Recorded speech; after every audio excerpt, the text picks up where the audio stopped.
everyone, and thanks for joining this Bank Innovation Build session, Coloring Inside the Lines, Integrating Compliance into Design Thinking. This session is sponsored by N Contracts, and as always, we are grateful to N Contracts for their support of the event.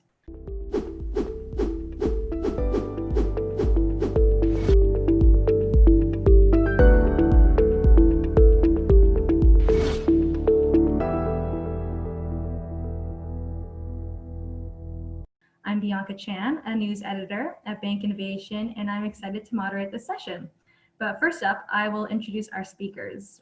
With me, I have Mike Allen, Director of the Program Management Office at First Financial Bank. Prior to joining First Financial, Mike held positions at PNC Bank and Liberty Bank and was the VP of in-bank training for the Consumer Bankers Association. Mike and I are joined by Karen Moynihan, CEO and co-founder of Boss Insights, which is a big data platform that digitizes access to SMB and commercial banking information related to acquisition, decisioning, onboarding, and portfolio management. Thank you both for joining me on this panel session. I'm excited to dig into the topic about integrating compliance into design thinking. I think we all got a taste of how important this topic is when we went through the whole Paycheck Protection Program frenzy earlier this year in April. We saw financial institutions and fintech lenders not only stand up digital portals and internal processes to accept and process the government relief loans, but you had to do so in a way that could easily adapt to the changing regulations. And what's interesting about this too was that it was at the beginning of social distancing and shelter-in-place orders, and so there was a dynamic where many financial institutions that didn't have digitized processes in place needed to rapidly develop online solutions that could reach customers remotely. Karen, I know you were in the throes of the PPP, quickly deploying your forgiveness calculation tool. Let's start with a story from the trenches and tell us about how you designed the platform to be compliant with the regulations of the time, but also adapt to evolving future regulations. Hi, Bianca. Hi, Mike. So great to be here. Well, it's a great question. And really, it started a couple years before PPP. When we created Boss Insights, we did it to solve a real pressing matter for banks and credit unions and their business customers. We wanted to give them the right information when they needed it and usable in the right moment in time. So by doing that, by creating that flexibility that could apply to any kind of lending model, whether it was SMB or commercial, we were able to address any kind of lending model. And at the time, there were 15,000 different lenders in market, lending in 15,000 different ways. Then, all of a sudden with PPP, you had 5,000, so banks and credit unions, a third of the industry lending in one way. We jokingly said it was sort of like the ultimate financial flash mob. And the huge need in market, coupled with the fact that Oracle asked us if we could create something for them, really had us figure out how to adjust our model in a very quick amount of time. I'll never forget it because it was a Monday and they asked us if we could do it by a Friday. I'm not going to say it was the most fun week we ever had, but we made sure that it was possible. The trick was making sure that the data we were then pulling was data that really hadn't been considered for lending before, the payroll information. And the SBA, when you put out legislation so quickly, there's bound to be changes, and the SBA did not disappoint with the changes that they put out in market. This started as a process that really was meant to be a simple attestation form and ended up with an 11-page form that had to be calculated. So by getting access to that data from source, we made it so that none of that calculation had to happen. And it turns out, we didn't know this at the time, but it turns out that was a good thing because now lenders have to review what borrowers submit. So most people don't think we've seen the last of PPP. There might be extensions, there might be changes to the rules, and we'll just keep that development coming. We definitely saw that whole kind of horde of financial institutions kind of racing to stand up PPP platforms. And of course, there were many ways to kind of tackle it, and we saw many different approaches. So a question to both of you, documents, robotic process automation, or APIs, which tech has your vote?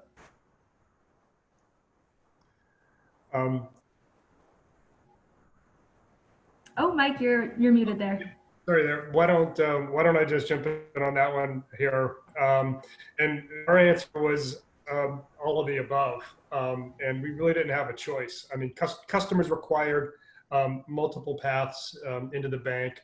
Our associates required multiple paths into the bank, and then as you know, the SBA has already been described in multiple channels, multiple changes. They required it also. So we developed multiple solutions in multiple ways, and I guess for us, and it's a similar story. It was a Thursday though, where we were going to stand up a product by Friday, so a little more compressed, but a little more maybe of a head start. But it turned into a really an interesting agile exercise where we were basically iterating as we went, and it was just cycle after cycle of iteration, throwing away old effort to standing up new effort to be able to accommodate, again, customers' needs, associates' needs, and then the ever-changing needs of the SBA. Yeah, and Karen? So I agree with Mike. Everything has their place, and we tend to think of digitization as if you're either digitized or you're not, but in reality, there's a road to digitization that starts from documents and ends with APIs. And Boss Insights has a soft spot for APIs because it's like turning on a tap, and instead of water coming out, data flows, whereas documents would be like walking to a well to get that data and figuring out how to use it. And then robotic processing is like programming a robot to go to the well for you. But we have to be cognizant that not everybody wants to jump right into API from the get-go. We want to, so that's why on our platform we have accessibility for both documentation and API to let both types of users access it. Cool. And from your points of view, what do you think was implemented well with PPP, and where is there still room for improvement? Mike, do you want to take this one? Sure. So what went well for us, and I think a lot of banks, was the permission to focus, and we really learned what the power and value is of just eliminating all the other noise, and focusing on something that is the most critical thing. And what we were able to produce in a short period of time, a fairly complex platform, along with our internal resources as well as external resources. It's just really remarkable. And so that value of focus was a key lesson that we learned. I think the second valuable thing out of all of it is just how all around digitization. I mean, we had plans in place that extend out for a five-year plan, if you will, on digitization. We accelerated a number of those elements into weeks. In some cases, well, I would love to say days, but that doesn't work quite that way. So, but still, we were able to move forward on our roadmap much more quickly.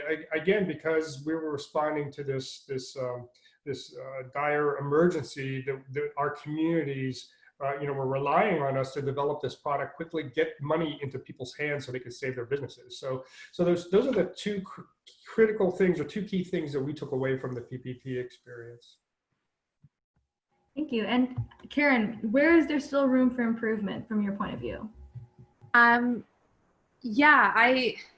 Well, the first thing I would say is coming from the opposite side of the fence, and I've experienced this in three ways now, right? As a business applying for loans, as a banker giving the loans, and as a vendor incentivizing banks to partner with us. The big win was on the partnering. When you went to a bank before 2020 and you talked about digitization, they said, that's cool. We will talk to you next year. And this year there was just no other option. I think that type of collaboration, which we saw in April and May, there might be a pullback a little bit from that as the needs are a little less acute. I don't want to say the needs are less acute, but we're just all a little bit, we've been working long hours for quite a few months now. So we're all sorting out what are the biggest priorities. And with that, you don't have the same type of, what I experienced, and Mike, I'd love to hear if you had the same experience, was you'd get on a phone call and every decision maker was on that call. And within 20 minutes, you were into pricing. There were no PowerPoints. There were demos and there were decisions and you were just done. The next week you were doing the info security questionnaire. So checking the security because banks are regulated and compliance is important. And then you were onboarding. So there was just a laser focus. And I hope that we can have some kind of midpoint without the panic and pandemic, but the same type of focus when it comes to digitization. Right, the same drive, but maybe not the whole economic crisis that came along with that. One would hope. Absolutely, and Karen, that gets back to the earlier comment on focus. But you're exactly right. I mean, I was in those meetings where we did have the decision makers of the bank, and it was again not a PowerPoint event, but it was a decision making event, and it was the action was. It was exhilarating. I mean, it was I've been in this business over 30 years, and those were some of the best days. And of course, there are 16-hour days, 20-hour days, but those are where you make your bones. That's something important. And I just hope the rest of the industry realizes and just internalizes that feeling of accomplishment, that feeling of save the economy. If I'm not being overly dramatic, but I mean, it was that important. So again, great times to be a bank. Perfect. And looking more broadly at reconciling innovation and realities, Mike, this is obviously something you've had to balance at First Financial and also throughout your banking career. How do you balance speed and innovation with those regulatory realities? And how do you connect those two worlds? Yeah, and you just said the critical phrase is connection. There's just no question about it. And we don't really have to go much further than the PPP experience to have a great example of what needs to be done. We talked about having the senior leaders making decisions, and that's great, right? I'm at executive level, I get it, but I don't know how to do anything. I mean, I don't know how anything works, right? And regulations are just a couple of letters. You need experts. So it's impossible to make those decisions without those experts at the table as well. So when we're dealing with innovation, when we're dealing with any type of innovation, and this can go back, to my earliest days, it's kind of scratching the surface in this place. Lending Tree was just an idea. It was a business plan. And I was part of the team that was part of the first bank that they ever signed. But the only way that worked is our chief compliance was sitting there learning about Lending Tree when I was learning about Lending Tree, right? Our chief legal counsel was sitting there in the meetings discussing PPP and how we're going to roll out this application and how we're going to interact with the SBA. They were there at the table during that development phase. And I don't see any way to be fast and to be compliant without having them at the table. Yeah, it's so interesting. And that is one of the huge benefits of the kind of all hands on deck approach. I mean, do you guys think that that's something that you're going to sustain kind of moving forward, that approach of having every kind of key stakeholder at the table versus more of a chronological kind of sharing of ideas and information?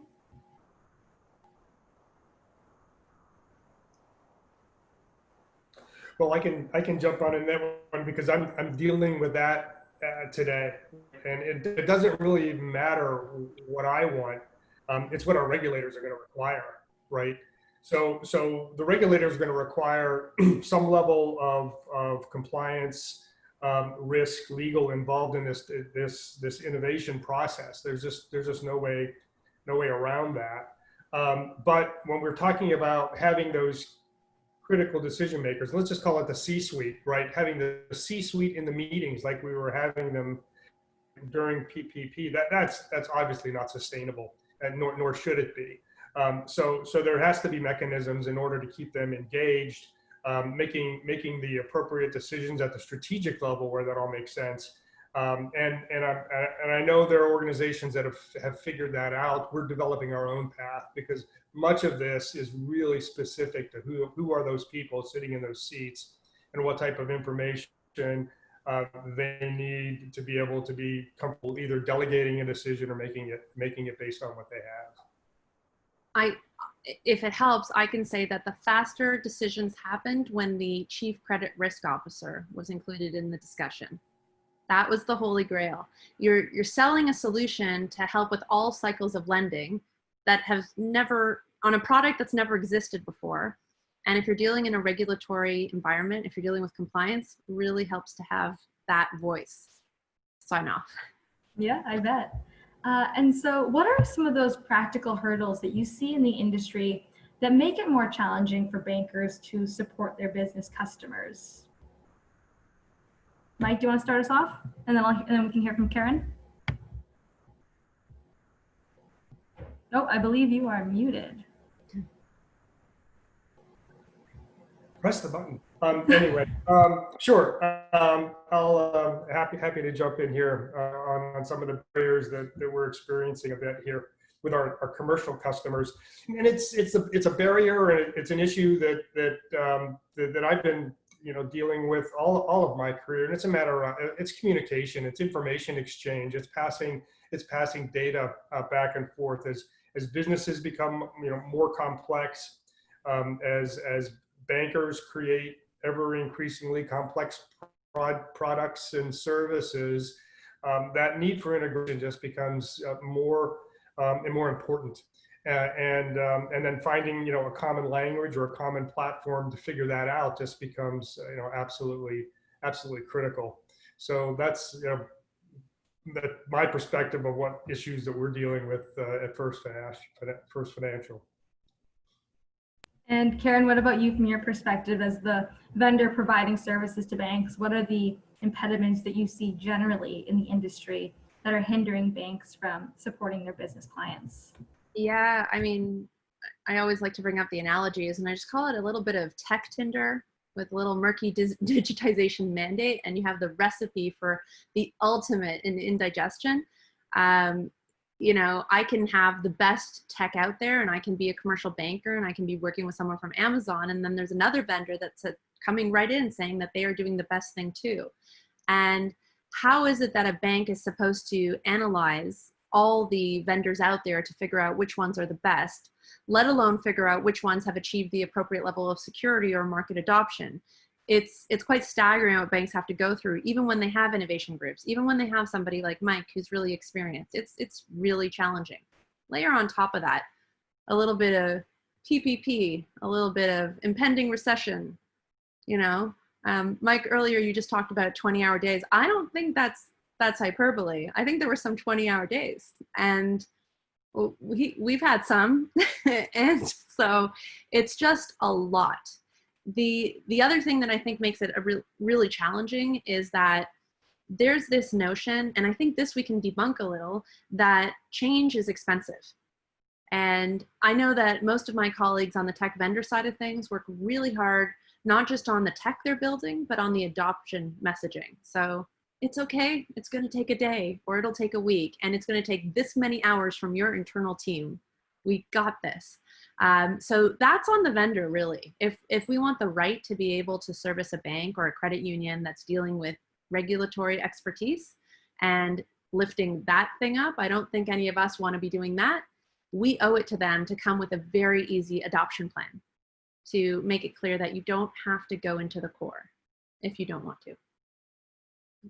Perfect. And I mean, so sorry, Mike, did you want to add something? Nope. Okay. So throughout the pandemic, we saw the industry really accelerate or streamline the product development process to get solutions out to customers faster. Of course, PPP is a good example of this, but there are many other areas of the business we saw banks prioritize as well. As we emerge from the pandemic, I'm curious how much of that, increase in speed and kind of all hands on deck approach that we're talking about that was so successful throughout these past few months, how much is that going to stick? So thinking pre-COVID and post-COVID, if we ever get there, how is business banking and the development of those financial products changed. Karen, do you want to start us off? Sure. We just published a piece on this, and what we talked about, if you went to a bank, and we tried, we started in 2017 and we were in market in 2018 and 2019, and we said recession is coming and digitization is upon us, and there should be no reason that the commercial bankers and the small medium business bankers should be operating the same way I did 10 years ago, as if the world hasn't changed. We have big tech personalization, we have instant gratification expectations. And they said, sure, it's priority number 87 though. We have other priorities. And I think that's the big change. Digitization is probably a top 3 priority. And here's the issue though, digitization is vast. Are we talking consumer banking? Are we talking business banking? Are we talking digitizing onboarding or digitizing covenant monitoring? And the use cases, I think for us, a big learning was we went to market before 2020 saying that we can digitize business lending as a use case. PPP forgiveness is a use case. Covenant monitoring is a use case. Lending is an area of concentration. And the use cases that I'm hearing from market, and Mike, I think you're in a way better position to comment than me, the more specific the use case, the better. If we're talking digitizing for mortgages, well, then we're in a very different discussion than if we're onboarding or decisioning for regular business lending, let alone commercial lending. So we're getting really into the weeds now when it comes to customer discussions. Yeah, and I think that's actually fantastic. Now, this is something that we recognized pre-COVID. So we were somewhat adrift in our digitization journey because we didn't have one. So we spent the money. We brought in some help. We built a plan 24 months ago that would carry us through over a three-year period. When COVID hit, we realized we were not aggressive enough, that we weren't moving fast enough, and COVID just validated every kind of gut feel we had around our path towards digitization. And we already had the 44 use cases that we wanted to go after. Our issue is to prioritize them better, to react more quickly, and try and maintain some of this focus that we've been able to garner during the PPP development, and push those elements forward. So we're in a, like most of the industry, I would think we're in a major re-rack of our priorities. We really want to take a look at whatever plans, and I would suggest bankers across the country in that same position of trying to determine what's next, what's first. We've been talking about platforms and lending, and that's all appropriate, but there's another set of initiatives around distribution channel rationalization, and the whole branch network piece, which could have, it could change the financial structure, the expense structure of the industry, with some of the ideas that people are kicking around with changes to their networks. And should those happen, and should those changes occur, that just provides another ready source of capital to invest in digitizing and moving that along deeper and faster. Yeah, it's so true. I mean, you hear every financial institution is prioritizing technology and digitization, what the things we're talking about.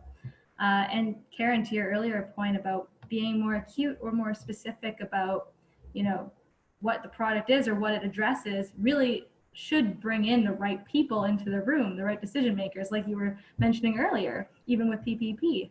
And I mean, it's something that I've been thinking about a lot, this whole shift towards digitization, and what impact that's going to have on branch banking. How is this shift to digital going to influence that? And I mean, what do you guys think? Do you think the shift to digital is going to stick? PPP was the audition. We didn't know that we needed an audition, but we all needed an audition, right? So there's a partnership. There's sort of like a 4, honestly, because there's the associations that are pairing the vendors with the banks. But there's the business, and they're the economic engine of the future. So we all need them, and we're all here for them. And then you have the financial institution, and then you have the tech vendor. And we have this audition. Here's a brand new product. What can you do with it? And some people said we can do this on our own. But the people who were the most successful and got the most market share and the most loyalty were the ones who adopted the most amount of digitization. So we have to see what happens going forward. I think, no, I'm putting words on everyone's mouth, but everyone here is really focused on making sure that we're as cutting edge as we can be, but still create risk responsible lending. And there was an article I read that shocked me to the core, stating that every day, 8,000 businesses are walking into banks or credit unions or private lenders in the US asking for loans and walking out. So the same FIs that spend so much time, effort, money on getting new opportunities don't have a way to service them. That there is a lost opportunity. And what could data do to help with that? How could you, there was a really intelligent guy, and I don't want to name names, but he said, how can you slice and dice your data to make sure that you're serving your customer the best? So that's really the challenge in front of us going forward. How do we make sure that we're all showing up every day with the reality that we're in right now, pretty uncertain, making sure that we take our best foot forward when we're serving the customer? That's what I think that's what we're all here doing, right? Totally. And Mike, I mean, with this conversation in mind, I mean, what does this mean for bankers and the businesses that they serve moving forward, thinking about digitization and the different kind of distribution channels and servicing of that? Right. As I mentioned a little bit earlier, everybody's businesses are getting more complex, as is ours, and as is our bank grows as well. So, the digitization piece can only, it has to support the level of complexity that we're all dealing with. So that's the first piece. The second piece, to all of this is there's an inevitable tide here that's pushing against all of us, and it's the clock, it's the calendar. I mean, I'm in my early 60s. The goal line's out there for me. 6-7 years out there, and there are people will be, younger people will be moving along, and they'll have expectations on how all this should work. They already do have expectations on how it should work. They already do look at banks and shake their heads going, why would you ever present me with something like this? So there's a next generation that's coming along that has, specific requirements. They're not hard to figure out. You just have to look at what's going on, in the media space, on the internet space, as to what they're going to require. And we have to get on track and get moving. And, thankfully, there are a lot of examples of banks doing exactly that. Very well said. And with that, I think we're just about out of time. I'd like to thank Karen and Mike for joining us today and for the great conversation. And thank you again to End Contracts for your support as a sponsor. If you have any questions for Karen or Mike, or would like to connect with them or the End Contracts team, please do so inside the virtual event platform. And thank you so much and have a great day. Thanks a lot. Appreciate it. Thank you.